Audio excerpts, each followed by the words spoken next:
Hi friends, అందరికీ నమస్తే. నేను మీ ఆటో జానీ లోకల్ మరొక మంచి వీడియోతో మీ ముందుకు వచ్చేసాను.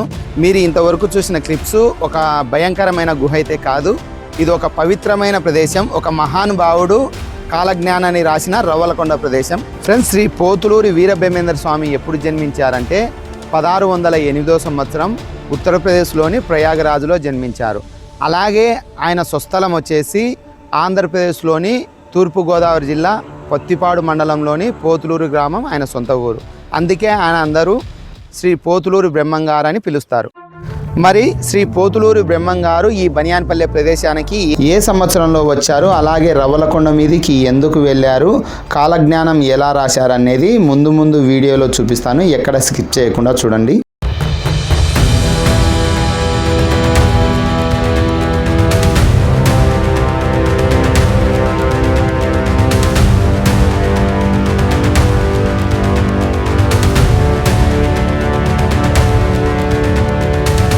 Welcome to my channel auto Johnny local. ఇప్పుడు మనం బనియాన్పల్లె బస్టాండ్లో ఉన్నాం.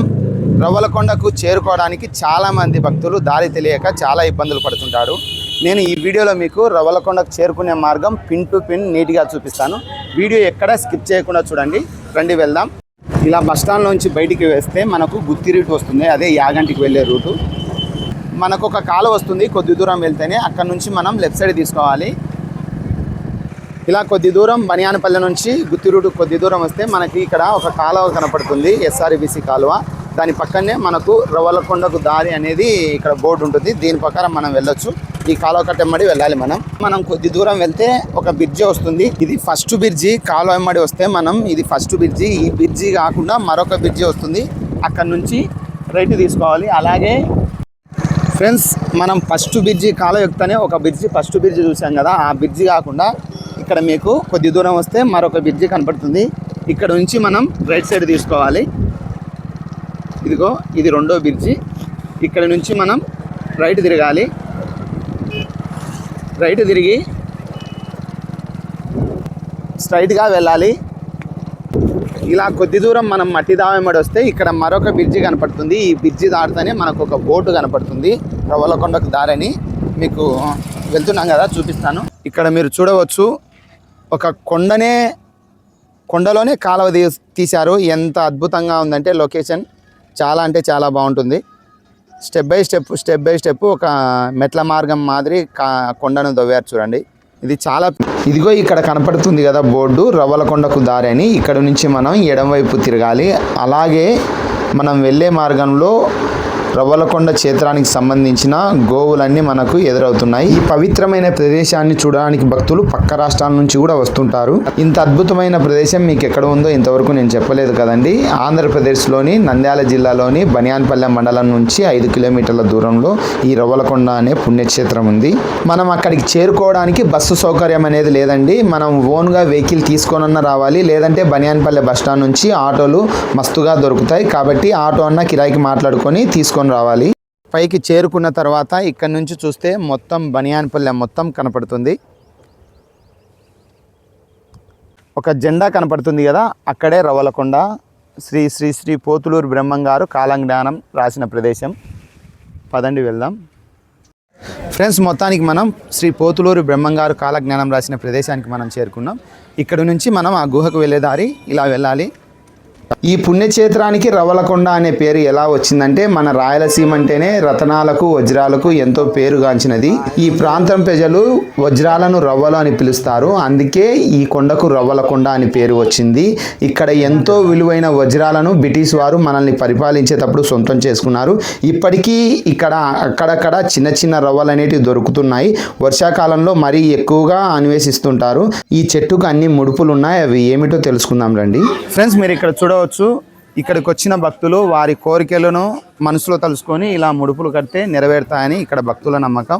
అలాగే ఇక్కడ ముడుపు కట్టిన తర్వాత కోరిక తీరిన భక్తులు స్వామివారికి ఈ క్షేత్రానికి దాదాపు 200 ఆవులను దానంగా సమర్పించడం జరిగింది. అక్కడ గోశాల ఉంది. ఫ్రెండ్స్, శ్రీ పోతులూరు బ్రహ్మంగారు 14 సంవత్సరాల వయసులో ఉన్నప్పుడు బనియాన్పల్లెకు చేరుకొని శ్రీ గడిగిరెడ్డి అచ్చమాంబ ఇంట్లో ఆవులు గాయడానికి ఒప్పుకొని ఇక్కడికి ఆవులను రవ్వలకొండకు తోలుకొచ్చి ఈ సర్కిల్లో ఆవులను నిలిపి ఇక్కడ ఒక గెర్రె గీసి ఆవులను ఇక్కడ పెట్టి అక్కడ ఒక గుహ ఉంది. ఆ గుహలో కాలజ్ఞానం రాసేవారు. ఇప్పుడు మనం వెళ్ళి చూద్దాం రండి. మనం ఆ గుహకు వెళ్ళే దారిలో శ్రీ వీరాటు గోశాల, ఇక్కడ మనకు ఆవులు ఉంటాయి. అలాగే పవిత్రమైన ప్రదేశాన్ని చూడడానికి వచ్చిన భక్తులు ఇక్కడికి వచ్చినాక వారి కోరికలను ముడుపులుగా కట్టి అక్కడ ఉంచడం చూశారు కదా మీరు. ఆ కోరికలు తీరిన భక్తులు ఇక్కడ ఈ గోమాతలను దాదాపు 200 ఆవులను దానంగా సమర్పించడం జరిగింది. ఇప్పుడు మనం ఆ గుహకు వెళ్ళి చూద్దాం రండి. ఫ్రెండ్స్, నేను చెప్పిన గుహ ఇది ఎంట్రీ. అలాగే ఈ గుహ నుండి దాదాపు 14 పుణ్యక్షేత్రాలకు దారి ఉందని చెప్పడం జరిగింది. నా చిన్నతనం నుంచి కూడా నేను ఇక్కడ లోకల్లో ఉండేవాడినే కాబట్టి నా చిన్నతనం నుంచి కూడా ఈ గుహ నుండి 14 క్షేత్రాలకు దారి ఉందని చెప్తూ ఉండేవారు. నేను కూడా చాలాసార్లు వెళ్ళి చూశాను. మీకు కూడా ఇప్పుడు చూపిస్తారండి. వీడియో ఎక్కడ స్కిప్ చేయకండి, ఎందుకంటే ఎంతో ఇంట్రెస్టింగ్గా ఉంటుంది. ఇక్కడ మనకు టికెట్ కూడా తీసుకోవాలి. ఒక్కో మనిషికి వచ్చేసి 10 రూపాయలు తీసుకుంటారు. లోపలికి వెళ్ళడానికి టికెట్ తీసుకోవాలి. మేము లోకల్ వాళ్ళమైనా టికెట్ తీసుకున్నాము. ఇదే శ్రీ పోతులూరి బ్రహ్మంగారు కాలజ్ఞానం రాసిన ప్రదేశం. ఇక్కడి నుంచి మనం దాదాపు ఒక 50 అడుగులు కిందికి లోపలికి దిగాలి. ఫ్రెండ్స్, శ్రీ పోతులూరి బ్రహ్మంగారు కాలజ్ఞానం రాసిన గుహలోకి మనం ఇప్పుడు వెళ్తున్నాం. ఈ గుహకు ఇలాగే దిగాల్సి ఉంటుంది. ఎందుకంటే దిగేటప్పుడు చాలా జాగ్రత్తగా దిగాలి. ఫ్రెండ్స్, స్వామివారు ఇక్కడ ఈ రవ్వలకొండ మీదకి వచ్చి అక్కడ ఆవులు నాపి ఈ గుహలోకి వెళ్ళి కాలజ్ఞానం రాసేవారు. అప్పుడు మెట్ల మార్గం అనేది లేదు. ఇప్పుడు భక్తులు సులువుగా దిగడానికి మెట్ల మార్గంను తయారు చేశారు. ఇప్పుడు మనం ఈ గుహలోకి వెళ్ళి కాలజ్ఞానం రాసినది చూద్దాం రండి. ఇది గుహకు ఎంట్రీ, లోపలికి దారి. మీరు ఇక్కడ చూడవచ్చు. ఇక్కడ ఒక మార్గం ఉంది, ఇక్కడ ఒక మార్గం ఉంది. ఫస్ట్ ఇక్కడికి వెళ్ళి వద్దాం రండి. మనకు ఈ లోపల అసలు ఇంత లోపలికి ఈ గంగాజలం ఎట్లా వచ్చిందో అర్థం కావట్లేదు. మనం ఈ మార్గం వెంబడి వెళ్ళాలి. ఈ గుహ నుంచి 14 క్షేత్రాలకు దారి ఉంది. అలాగే ఇక్కడికి వచ్చిన ప్రతి భక్తుడు ఇలా వారి కోరికలను మనసు తలుచుకొని ఇలా రాయి మీద రాయి వేర్చడం జరుగుతుంది. దాన్ని మనం పైన ఫోటోలలో కూడా చూసాము. ఫ్రెండ్స్, మనకు ఇక్కడ కూడా ఒక మార్గం ఉంది. కానీ మనకు పైన టికెట్ తీసిన వారు ఏం చెప్పారంటే లైట్ లేని ప్రదేశాలకు గుహలోకి వెళ్ళొద్దు, లైట్ ఉన్న మార్గంలోనే మనల్ని వెళ్ళమని చెప్పారు. ఇప్పుడు మనం శ్రీ పోతులూరి బ్రహ్మంగారు కాలజ్ఞానం రాసిన ప్రదేశానికి మనం వెళ్తున్నాం రండి. ఇది ఒక అద్భుతమైన ప్రదేశం అనే చెప్పవచ్చు. ఎందుకంటే సాక్షాత్తుగా ఆ దేవుడే ఒక మానవ రూపంలో వచ్చి ఈ ప్రదేశంలో కాలజ్ఞానం రాశాడంటే ఒక అద్భుతమనే చెప్పవచ్చు. ఇది అంత పవిత్రమైన స్థలం. నుంచి 14 క్షేత్రాలకు దారి ఉందని చెప్పాను కదా. ఇదిగో ఇక్కడ మీరు ఇక్కడ మీరు చూడవచ్చు. మహానందికి దారి, ఇక్కడి నుంచి మహానందికి దారి ఉంది.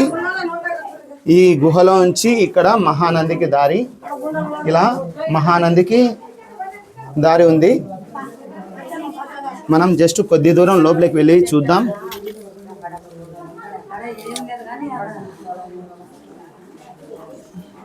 మహానందికి దారి ఉందంటే నేను అస్సలు నమ్మలేకున్నా. ఎందుకంటే మానవ మాతృలు అయితే ఎవరు వెళ్ళలేరు.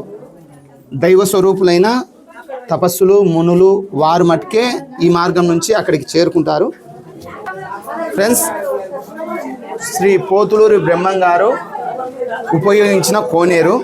ఇప్పుడు మనం అక్కడికి వెళ్ళి చూద్దాం రండి. ఆయన ఈ గుహలో ఉండి కాలజ్ఞానం రాసినప్పుడు ఉపయోగించిన కోనేరు.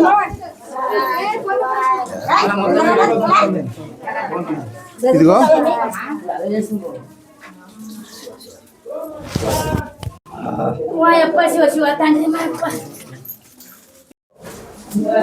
స్వామివారు ఉపయోగించిన కొలను, అంటే కాలజ్ఞానం రాసేటప్పుడు స్వామివారు ఉపయోగించిన నీరు. ఇది కొలను. ఎప్పటికీ ఈ నీరు ఇంకిపోకుండా ఇలాగే ఉంటుంది.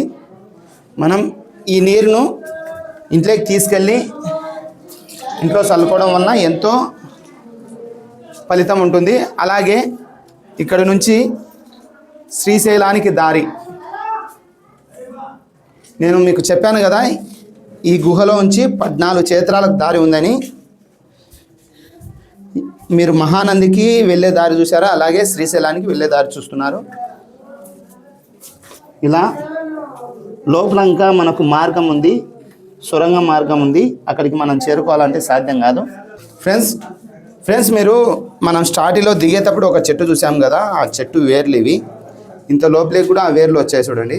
ఇప్పుడు మనం పక్కన శ్రీ పోతులూరి బ్రహ్మంగారు కాలజ్ఞానం రాసిన ప్రదేశం ఉంది, అక్కడికి వెళ్ళి చూద్దాం రండి. ఈ గుహలో మరిన్ని అద్భుతాలు ఉన్నాయి, మీరు స్కిప్ చేయకుండా చూస్తేనే మీకు అర్థమవుతుంది. ఇదిగో ఇక్కడ చూడండి, మరో క్షేత్రానికి దారి. ఈరోజు ఏంటంటే భక్తులు శివస్వాములు ఎక్కువగా రావడం జరిగింది. నేను మీకు చెప్పాను కదా, ఈ గుహలో నుంచి 14 క్షేత్రాలకు దారి ఉందని. ఇదిగో చూడండి, ఇక్కడ నుంచి యాగంటి పుణ్యక్షేత్రానికి దారి ఉంది. అదే ఈ విధంగా గుహ లోపలికి నుండి 14 క్షేత్రాలకు దారి ఉండేది. ఇక్కడ మీరు చూడవచ్చు, ఇక్కడ నుంచి యాగంటి పుణ్యక్షేత్రానికి దారి ఉంది. అలాగే ఇక్కడనే శ్రీ పోతులూరి బ్రహ్మంగారు కాలజ్ఞానం రాసింది. ఫ్రెండ్స్, శ్రీ స్వామివారు కాలజ్ఞానం రాసిన ప్రదేశం ఇదే, వెళ్ళి చూద్దాం రండి. ఈరోజు చాలా అంటే చాలా భక్తులు ఇక్కడికి రావడం జరిగింది. అందుకే మనకు వీడియో తీసుకోవడానికి కొద్దిగా ఇబ్బందిగా ఉంది, అయినా పర్లేదు. ఈ ప్రదేశాన్ని చూడడానికి ఎక్కడెక్కడ దేశాల నుంచి, అలాగే ఎన్నో ప్రదేశాల నుంచి ఇంత కష్టమైన గుహలకు కూడా వారు ఎంతో భక్తితో రావడం జరుగుతుంది. ఫ్రెండ్స్, స్వామివారు గోవులను తోలుకొచ్చి మనకు పైన చూపించాను కదా, ఆ సర్కిల్లో గోవులను నిలబెట్టి ఇక్కడికి వచ్చి ఈ గుహలో నుంచే కాలజ్ఞానం రాసేవారు ఇక్కడ కూర్చొని. అలాగే స్వామివారు కాలజ్ఞానం రాసేటప్పుడు ఒక సర్పం వచ్చి, అదే నాగేంద్రుడు వచ్చి పడగ విప్పి స్వామివారికి పైన పడగ విప్పి నీడ పట్టేది మీరు ఇక్కడ చూడవచ్చు.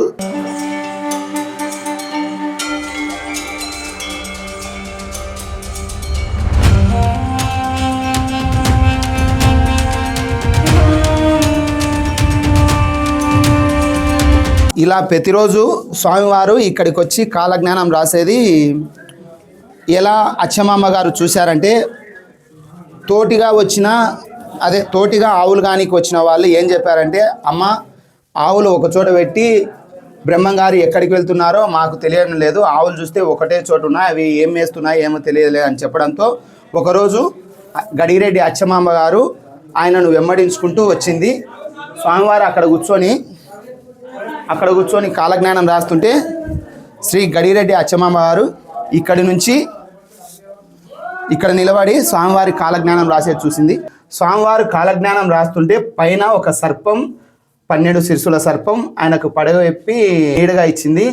అంత అద్భుతమైన దృశ్యాన్ని చూసి స్వామివారు దైవూత సంభూతుడని తెలిసి అప్పటి నుంచి గడిరెడ్డి అచ్చమామ వారు ఆ స్వామివారికి పూజలు చేయడం జరిగింది.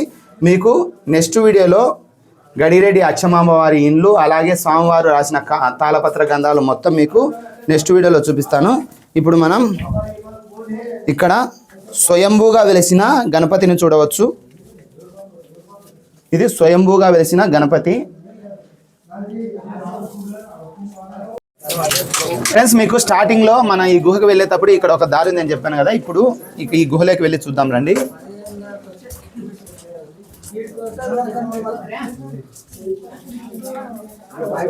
ఇక్కడ మీరు చూడవచ్చు, తాటి చెట్టు ఉండే స్థలం ఇక్కడే ఉంది. అంటే స్వామివారు కాలజ్ఞానం రాసేటప్పుడు ఉపయోగించిన తాటాకులను ఇక్కడ నుంచే సేకరించారు.